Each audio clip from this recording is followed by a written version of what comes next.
نام أحمد سعيد أحمد لدواء تمام لا ما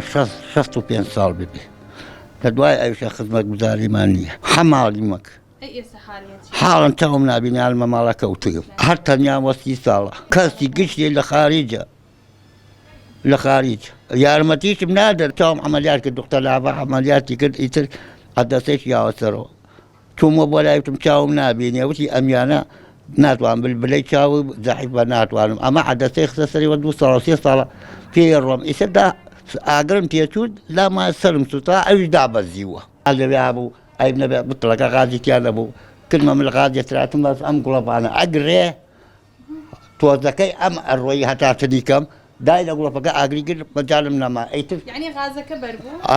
غازك حوالي راكشة توزكي دايل أقول بقى ليلو وريقة تقيوة قاري آري قل بلي رام كنت بود دمي جريا نم أوزا بم أوزا شو ما هو دنيا سوتا والله أخوان يا ريت شركي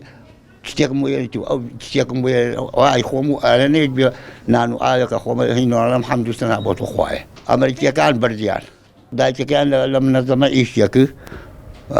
حكومة بردني من حماري ما كانوا برايكم بوجر الفالو لحلب دا دربانا كان كبسريا أو عن شيء أنقل لقريبيانو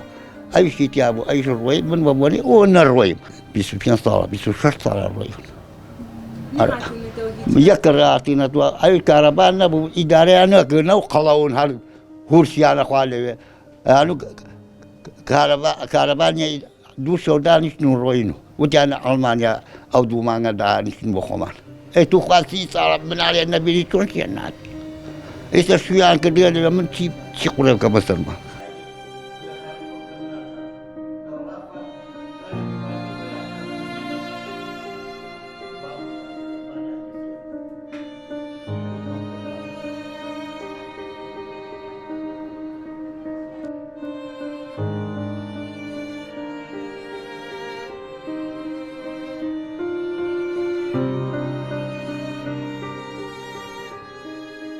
والله كي شيء ما كري خانوا كري أنت سيرك مانية زيان مانية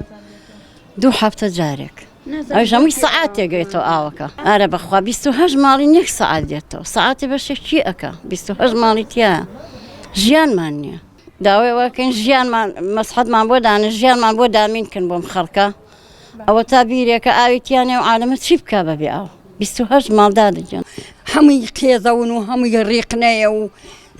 زيان ماني بخوا حفتي جاري اگر دو مال شي باكي كاتوي ترغنا خو كزني خو تيغيني او قاف هر نايبين هر نايب خرم انا بزانا اني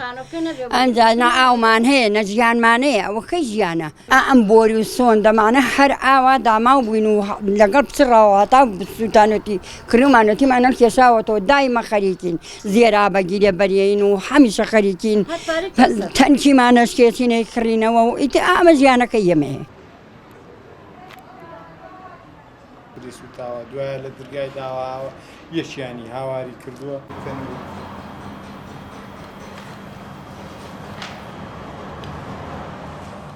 ئێمە دوو کەسی نوێنەرین کە گرفت و کێشە و مشاکلی خەڵکەکەمان بینیوە ئێمە بێدەنگ نەبووین ئەوەندەی کە من ئاگادار بمە و بینایە لەوانێ 6 ساڵ وانە ببێت سەرقفڵی بۆ لە سەرقفڵەکەی گرتووەتەوە بەڵام مقدارێک کرێکەی کەم کردوێتەوە ئێستا جۆرێک حاڵەتی فێڵکردنە لە خەڵک چونە خەڵکە بە زۆری کڕیویانە بە زۆری دەساودەستی کردووە ئەوەی کە خەڵکەکە بێعەمەل بووە نسبەت بە دایرەی ئەوقاف کە بەرخوردیشیان هەڵس و کەوتیشیان گونجاو نەبووە لەگەڵ خەڵکەکەی ئێمە